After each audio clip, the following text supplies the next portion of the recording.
مریم نے اس واقعے کے اگلے چند ہفتوں میں اسے کئی بار NCA میں دیکھا، مگر اس نے ایک بار بھی مریم سے بات کرنے کی کوشش نہیں کی۔ وہ ہمیشہ کی طرح صوفیہ کے ساتھ ہوتا، اسے دیکھ کر کترا کر گزر جاتا۔ صوفیہ اس کے ساتھ نہ بھی ہوتی تب بھی اس نے مریم سے کبھی ہیلو ہائے نہیں کی۔ مریم کو لاشعوری طور پر یہ توقع تھی کہ وہ اس سے معذرت کرے گا یا کم از کم ان کے درمیان سلام دعا ضرور ہوگی، مگر زید کے رویے نے اسے حیران کیا تھا، شاید مشتعل بھی۔ وہ اب بھی اس طرح پیش آ رہا تھا جیسے وہ مریم سے ناواقف ہے۔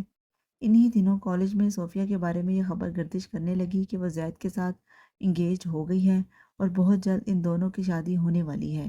مریم نے پہلی بار یہ خبر سننے پر اپنے اندر عجیب سا ڈپریشن محسوس کیا۔ وہ سارا دن اپنے کام پر توجہ نہیں دے سکی۔ زید اور صوفیہ بار بار اس کے سامنے آ رہے تھے۔ وہ اپنے احساسات کو سمجھ نہیں پا رہی تھی۔ وہ صوفیہ کو شروع سے ناپسند کرتی تھی، مگر پہلی دفعہ اسے صوفیہ سے عجیب طرح کا حسد محسوس ہو رہا تھا۔ یہ تصور کہ زید اسے تکلیف پہنچا رہا تھا، وہ یہ سمجھ نہیں پا رہی تھی کہ وہ زید اور صوفیہ کے تعلق پر اس طرح ریئیکٹ کیوں کر رہی تھی۔ وہ اس دن گھر جا کر بھی بہت پریشان رہی۔ اگلے دن پہلی بار صوفیہ کو دیکھنے پر اسے اس سے نفرت محسوس ہوئی۔ اسے عجیب سا رشک آیا۔ یہ خوش قسمت ہے کہ زید اس سے محبت کرتا ہے اور اس سے شادی کر لے گا۔ اس نے زندگی میں پہلی بار صوفیہ کی خوش قسمتی کو تسلیم کیا تھا۔ پہلی دفعہ اسے کسی معاملے میں خود سے بہتر اور برتر پایا۔ صوفیہ نے اس خبر کی تردید نہیں کی اور یہ جیسے اس بات کی تصدیق کرنا تھا کہ ان خبروں میں واقعی سچائی ہے۔ مریم ان دنوں ذہنی طور پر بہت اپسیٹ رہنے لگی تھی۔ انہی دنوں پروفیسر عباس کے ذریعے اسے ایک ہوٹل میں بننے والے نئے جاپانی ریسٹورنٹ میں کچھ کام ملا۔ اسے پیانو فلور کے ارد گرد کی دیواروں پر ایک میورل بنانا تھا۔ اس قسم کی ذہنی کیفیت کے ساتھ وہ کبھی یہ کام نہیں کرتی، مگر اسے ان دنوں پیسوں کی خاصی ضرورت تھی، اور پھر یہ صرف کام کرنے کا ہی نہیں بلکہ اچھا کام کرنے کا موقع تھا۔ ہوٹل کے مینیجر نے اس کی تمام شرائط خاصی خوش دلی سے تسلیم کی۔ کالج سے فارغ ہونے کے بعد ہوٹل کی گاڑی اسے کالج سے ہوٹل لے جاتی اور پھر شام کو اس کے گھر چھوڑ جاتی۔ ٹرانسپورٹ کی یہ سہولت ان لوگوں نے اسے خود آفر کی تھی۔ مریم کو وہاں کام کرتے ہوئے دوسرا دن تھا۔ جب پینٹ کرتے ہوئے اس کے ہاتھ تھک گئے، وہ برش رکھ کر کچھ دیر کے لیے ادھر ادھر دیکھنے لگی، اور تبھی اس نے فلور سے چند میز پرے ایک میز پر زید اور صوفیہ کو بیٹھے دیکھا۔ اسے شرمندگی اور حد کا عجیب سا احساس ہوا۔ چند لمحوں کے لیے اس کا دل چاہا کہ وہ وہاں سے غائب ہو جائے، مگر پھر وہ اپنا رخ تبدیل کر کے دوبارہ کام کرنے لگی۔ اس کے اسٹروکس میں یکدم بے ربطگی پیدا ہو گئی تھی۔ اسے احساس ہو رہا تھا کہ وہ اب چند منٹوں سے زیادہ کام نہیں کر سکتی، اور پھر اس نے یہی کیا۔ چند منٹوں بعد اس نے اپنا تمام سامان پیک کرنا شروع کر دیا۔ انتظامیہ کو مطلع کرنے کے بعد وہ اس دن وہاں سے اس طرح واپس آ گئی۔ اگلے چند دن اس نے قدرے سکون سے کام کیا، مگر چھٹے دن اس نے ایک بار پھر زید اور صوفیہ کو اس ریسٹورنٹ میں دیکھا۔ اس بار ان کی میز اس فلور سے اور بھی قریب تھی۔ اس بار اس نے ان کو مسلسل خود کو دیکھتے پایا، اور وہ دونوں ہنس رہے تھے، باتیں کر رہے تھے۔ مریم کو محسوس ہو رہا تھا جیسے وہ اس کے بارے میں باتیں کر رہے ہیں۔ ایک بار پھر اپنے کام میں اس کی توجہ ختم ہو گئی۔ آج اس کی حالت پہلے سے زیادہ خراب تھی، اور شاید اس کے چہرے کے یہ تاثرات ریسیپشن پر بیٹھے ہوئے اس شخص سے بھی چھپے نہیں رہے جس کو اس نے اپنے جانے کی اطلاع دیتے ہوئے گاڑی منگوانے کے لیے کہا۔ آپ کافی پی لیں، اس نے مریم کو پیشکش کی۔ مریم نے انکار کر دیا۔ اس کا رونے کو دل چاہ رہا تھا۔ ماما جان کو اس کے چہرے سے اس کے موڈ کا اندازہ ہو گیا تھا۔ میری طبیعت خراب ہے، وہ کچھ کہے اور کہنے کے بجائے سیدھا کمرے میں گئی۔ وہ اپنے بستر میں گھس گئی۔ چہرہ بازوؤں میں چھپا کر اس نے بے آواز رونا شروع کر دیا۔ کاش میں یہاں سے کسی ایسی جگہ چلی جاؤں جہاں مجھے زید دوبارہ کبھی نظر نہ آئے۔ اس پر ایک بار پھر ڈپریشن کا دورہ پڑا۔ وہ ساری رات سو نہیں پائی۔ ماما جان اپنے بستر پر ہمیشہ کی طرح پرسکون نیند سو رہی تھی، اور وہ نائٹ بلب کی دھندلی روشنی میں چھت کو گھور رہی تھی۔ زید کے علاوہ اس کے ذہن میں اور کچھ بھی نہیں تھا۔ اسے زید کے کندھے پر رکھا ہوا صوفیہ کا ہاتھ یاد آ رہا تھا۔ اسے صوفیہ پر رشک آ رہا تھا۔ کچھ لوگ کتنے خوش قسمت ہوتے ہیں، ہر اچھی چیز جیسے ان کے مقدر میں لکھ دی جاتی ہے۔ وہ نعمتوں میں گھرے ہوئے دنیا میں آتے ہیں اور نعمتوں میں گھرے ہوئے دنیا سے چلے جاتے ہیں۔ ان کی زندگی میں کسی بھی چیز کے لیے کوئی جدوجہد نہیں ہوتی، جیسے صوفیہ کے لیے زید ہے۔ سوچتے سوچتے اس کی آنکھیں بھیگنے لگی۔ زندگی میں پہلی بار ہر چیز سے اس کا دل اچاٹ ہو رہا تھا، حتیٰ کہ اپنے کام سے بھی۔ اس کا دل چاہ رہا تھا وہ صبح کالج نہ جائے اور دوبارہ کبھی کالج نہ جائے، کبھی رنگ اور برش کو ہاتھ نہ لگائے۔ آخر فرق ہی کیا پڑے گا؟ دنیا میں میرے ہونے یا نہ ہونے سے میں پینٹنگ کرنا چھوڑ دوں گی تو کون سی قیامت آ جائے گی؟ وہ بستر پر چت لیٹی بے آواز روتے ہوئے سوچ رہی تھی۔ زندگی صرف پینٹنگ ہی تو نہیں ہے۔ وہ اپنی انگلیوں کی پوروں سے آنکھیں پونچھ رہی تھی۔ رات گزرتی جا رہی تھی اور وہ اسی طرح بے آواز روتی رہی۔ جب رات کا پچھلا پہر شروع ہو گیا تو اس نے ماما جان کو اپنے بستر سے اٹھتے ہوئے دیکھا۔ مریم نے غیر محسوس انداز میں اپنی کلائی آنکھوں پر رکھ لی۔ وہ جانتی تھی اب تھوڑی دیر میں ماما جان تہجد پڑھنے لگیں گی۔ ماما جان بے آواز انداز میں کمرے میں روشنی کیے بغیر کمرے سے باہر چلی گئیں۔ مریم نے کروٹ بدل کر دیوار کی طرف رخ کر لیا۔ ماما جان کچھ دیر بعد دوبارہ کمرے میں داخل ہوئیں۔ جب مریم کو یقین ہو گیا کہ وہ تہجد پڑھنا شروع کر چکی ہیں تو اس نے ایک بار پھر اپنا رخ ان کی طرف کر لیا۔ نیم تاریکی میں سفید چادر میں خود کو سر سے پاؤں تک ڈھانپے وہ بڑے مگن سے انداز میں رکوع کی حالت میں تھی۔ مریم بہتے آنسوؤں کے ساتھ انہیں دیکھتی رہی۔ کیا ماما جان کو اندازہ ہے کہ میں اپنی زندگی کے کس تکلیف دہ دور سے گزر رہی ہوں؟ مگر یہ کیسے جان سکتی ہیں؟ ان کی زندگی نماز سے شروع ہو کر نماز پر ختم ہو جاتی ہے۔ ساری دنیا کے لیے اثار کا پیکر ہیں، بس میرے لیے یہ کچھ بھی نہیں کر پاتی۔ اگر یہ چند سال پہلے مجھے انگلینڈ بھجوا دیتی تو میرا سامنا کبھی زید سے نہ ہوتا اور میں اس اذیت سے دوچار نہ ہوتی۔ اس کے آنسوؤں کی رفتار میں اضافہ ہوتا جا رہا تھا۔ مجھے لگتا ہے ماما جان نے کبھی میرے لیے دعا نہیں کی۔ اگر انہوں نے ایسا کیا ہوتا تو میں آج اس تکلیف سے کیوں گزر رہی ہوتی؟ مگر پھر یہ اتنی عبادت کیوں کرتی ہیں؟ اتنی لمبی دعائیں کس کے لیے مانگتی ہیں؟ کم از کم میری زندگی میں تو ان کی کوئی دعائیں آسانی نہیں لا رہی، اور کیا دعا میں اتنی تاثیر ہوتی ہے؟ اس کا ڈپریشن بڑھتا جا رہا تھا۔ میں نے بھی تو زید کے لیے بہت دعا کی ہے، میں نے بھی تو، کیا فرق پڑتا ہے؟ کیا زید کو مجھ سے محبت ہو سکی؟ کیا وہ مجھے مل گیا؟ ساری بات قسمت کی ہوتی ہے۔ یہ قسمت ہے، عقل نہیں، جو ہماری زندگیوں پر حکمرانی کرتی ہے۔ ماما جان اب دعا مانگ رہی تھی۔ وہ بھیگی آنکھوں کے ساتھ ان کے اٹھے ہوئے ہاتھوں کو دیکھتی رہی۔ پھر پتہ نہیں اس کے دل میں کیا آیا، وہ بے اختیار اپنے بستر سے اٹھ کر ماما جان کے فرش پر بیٹھ گئی۔ وہ آنکھیں بند کیے ہاتھ اٹھا کر دعا مانگ رہی تھی۔ مریم نے ان کے ہاتھ پکڑ لیے۔ ماما جان نے حیران ہو کر آنکھیں کھول دیں۔ نیم تاریکی میں بھی وہ مریم کے چہرے پر بہتے ہوئے آنسو دیکھ سکتی تھی۔ کیا ہوا ماما جان؟ اگر اللہ سے صرف ایک ہی چیز چاہیے ہو اور وہ بھی نہ ملتی ہو؟ وہ ان کا ہاتھ پکڑے نم آنکھوں سے ان سے پوچھ رہی تھی۔ ماما جان کچھ بول نہیں سکی۔ مریم کیا کہہ رہی تھی ان کے سمجھ میں نہیں آ رہا تھا۔ میں نے اللہ سے صرف ایک چیز مانگی ہے اور وہ مجھے وہ بھی نہیں دے رہا۔ آپ بتائیے ماما جان، میری دعا میں اثر نہیں ہے یا پھر میں بدقسمت ہوں؟ تم بدقسمت نہیں ہو۔ تم نے جو مانگا ہے اس کے نہ ملنے کا مطلب یہ نہیں کہ تمہاری دعا میں اثر نہیں ہے۔ ارشاد رسول صلی اللہ علیہ وسلم ہے، زمین پر جو مسلمان اللہ تعالیٰ سے کوئی ایسی دعا کرتا ہے جس میں کوئی گناہ یا قطع رحمی کی بات نہ ہو تو اللہ تعالیٰ یا تو اس کو وہی عطا فرما دیتا ہے جو اس نے مانگا ہے، یا اس کی کوئی تکلیف اس دعا کے بقدر رفع کر دیتا ہے، یا اس کے لیے اس دعا کے برابر اجر کا ذخیرہ کر دیتا ہے۔ ماما جان نے اپنی پوروں سے اس کی آنکھوں کو پوچھتے ہوئے کہا، آپ اللہ سے کہیں مجھے زید دے دے، اور اگر وہ مجھے نہیں دیتا تو وہ مجھے کچھ بھی نہ دے۔ ماما جان ہل نہیں سکی۔ وہ ان کی گود میں منہ چھپائے پھوٹ پھوٹ کر رو رہی تھی۔ ماما جان، اللہ اس طرح کیوں کرتا ہے؟ چیزیں کیوں نہیں دیتا؟ اس طرح کیوں ترساتا ہے؟ وہ اس طرح منہ چھپائے بول رہی تھی۔ آپ دیکھ لینا، میں اب کالج نہیں جاؤں گی، صبح اپنی ساری چیزوں کو آگ لگا دوں گی یا پھر اٹھا کر گلی میں پھینک دوں گی۔ کیوں مریم، کیوں کرو گی تم ایسا؟ انہوں نے اس کا چہرہ اپنی طرف کیا۔ میرا دل نہیں لگتا ماما جان، اب میرا دل نہیں لگتا کسی چیز میں بھی۔ مجھے آرٹسٹ نہیں بننا، مجھے کوئی بڑا آرٹسٹ نہیں بننا، مجھے تو اس کے علاوہ اور کوئی چیز نہیں چاہیے۔ وہ ہر وقت میرے سامنے رہتا ہے ماما جان، وہ ہچکیاں لیتے ہوئے بے بسی سے کہہ رہی تھی۔ وہ بے یقینی سے اس کا چہرہ دیکھتی رہی۔ میں برش اٹھاتی ہوں تو مجھے لگتا ہے میں نے اس کا ہاتھ تھام لیا ہے۔ میں پیلٹ پر رنگ ڈالتی ہوں، وہ وہاں آ جاتا ہے۔ میں کینوس پر اسٹروک لگاتی ہوں اور وہ وہاں بھی موجود ہوتا ہے۔ اور ماما جان، اس سے زیادہ تکلیف دہ چیز کیا ہو سکتی ہے کہ جس سے آپ محبت کرتے ہیں وہ آپ کو دیکھتا تک نہ ہو، آپ کے علاوہ اس کو سب نظر آتے ہوں، وہ سب سے بات کرتا ہو، بس آپ سے بات نہ کرے۔ ماما جان، آپ نے کبھی کسی سے محبت نہیں کی، اس لیے آپ یہ سب نہیں سمجھ سکتی۔ ماما جان کی آنکھوں میں نمی جھلکنے لگی۔ وہ ایک بار پھر ان کی گود میں منہ چھپائے پھوٹ پھوٹ کر رو رہی تھی۔ جس سے محبت کریں اس کو پا نہ سکیں تو پھر دنیا میں کیا باقی رہ جاتا ہے؟ ماما جان نے اس کے سر پر ہاتھ رکھ کر آنکھیں بند کر لیں۔ وہ کہہ رہی تھی، ماما جان، انسان خالی نہیں ہو جاتا، خالی ہو جانے کے بعد کیسے رہتے ہیں؟ مریم، تمہارے سامنے تمہارا کریئر ہے، تمہیں اپنی فیلڈ میں بہت آگے جانا ہے۔ وہ اس کا دھیان بٹانا چاہتی تھی، وہ اس کی تکلیف کم کرنا چاہتی تھی، مگر شاید یہ ممکن نہیں تھا۔ نہیں ماما جان، اب میرا کوئی کریئر نہیں ہے، سب کچھ دھواں بن کر اڑ گیا۔ پیر رکھنے کے لیے زمین نہ ہو اور میں گھر بنانے کا سوچوں، وہ شخص میرا حاصل ہے ماما جان۔ آپ اللہ سے کہیں وہ مجھے زید دے دے، پھر چاہے جنت بھی نہ دے، پلیز ماما جان آپ اس سے کہیں کہ وہ مجھے زید دے دے۔ آپ تو اتنی عبادت کرتی ہیں، اپنی اولاد کے لیے کچھ نہیں مانگ سکتی؟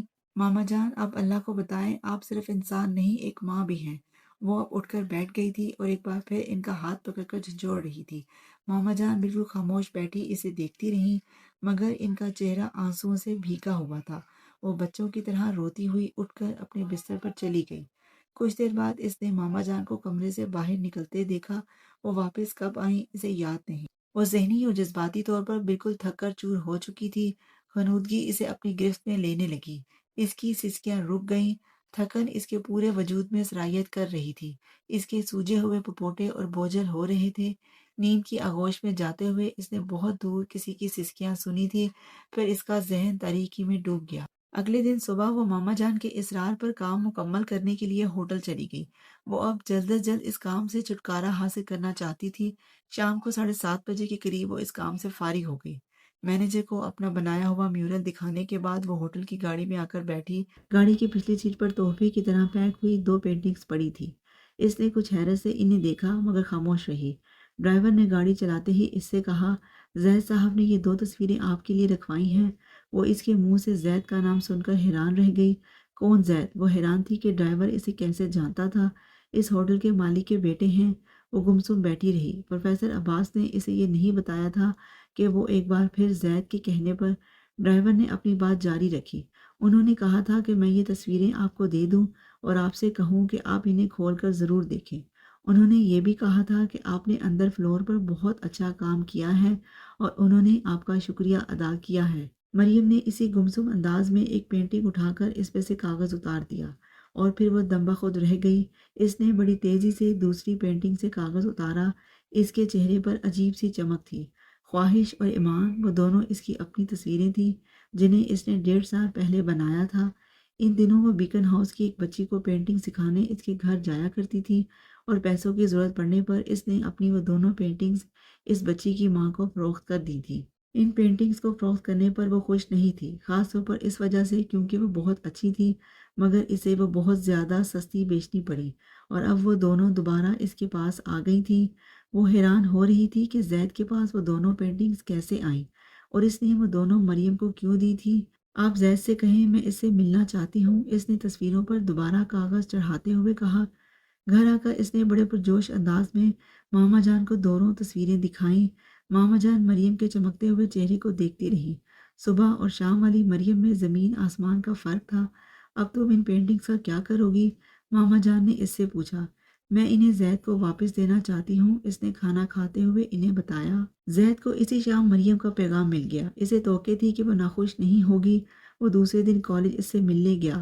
وہاں جا کر اسے پتہ چلا کہ وہ کالج سے بہت جلد چلی گئی تھی۔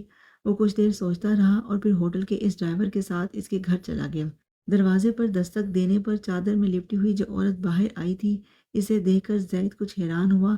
اردو بولنے کے باوجود پہلی نظر میں یہ جان گیا تھا کہ وہ پاکستانی نہیں ہے۔ میں مریم سے ملنا چاہتا ہوں، ان کے کالج گیا تھا مگر وہاں نہیں ہے۔ میں نے سوچا وہ گھر پر ہوں گی، وہ ابھی گھر واپس نہیں آئی، ہو سکتا ہے کالج سے کہیں چلی گئی ہو، اس عورت نے مسکراتے ہوئے کہا۔ اگر آپ اجازت دیں تو میں اندر آ کر ان کا انتظار کر لوں۔ میرا نام زید ہے۔ زید نے کچھ جھجکتے ہوئے اپنا تعارف کروایا۔ اس نے اس عورت کو بے اختیار پیچھے ہٹتے دیکھا۔ وہ اسے غور سے دیکھ رہی تھی۔ زید کو اس کے تاثرات بہت عجیب لگے۔ وہ نروس ہو گیا۔ میں بعد میں آ جاؤں گا، اس نے کچھ معذرت خوانا انداز میں کہا۔ نہیں نہیں، آپ آ جائیں، اس نے دروازہ کھولتے ہوئے کہا۔ زید نے کچھ جھجکتے ہوئے اندر پاؤں رکھا۔ اس عورت نے دروازہ بند کر دیا اور اس کے آگے چلنے لگی۔ آپ مریم کی امی ہیں؟ زید نے اس عورت کے پیچھے چلتے ہوئے پوچھا۔ اس عورت نے پلٹ کر اسے دیکھا اور مسکرائی۔ ہاں۔ زید نے کمرے میں جاتے ہی دونوں پینٹنگز وہاں رکھ دیں۔ وہاں ان کے علاوہ کچھ بھی مکمل اور ادھوری پینٹنگز پڑی تھی۔ کمرے کی ایک دیوار مختلف پینٹنگ سے ڈھکی ہوئی تھی۔ ماما جان اسے کمرے میں بٹھا کر باہر نکل گئیں۔ وہ کرسی پر بیٹھا کمرے میں ادھر ادھر نظریں دوڑاتا رہا۔ ماما جان کچھ دیر بعد واپس آ گئیں۔ آپ پاکستانی نہیں ہیں؟ اس نے پوچھا۔ نہیں، میں انگریز ہوں، بہت سال پہلے میں نے اسلام قبول کر لیا تھا، پھر میں پاکستان آ گئی۔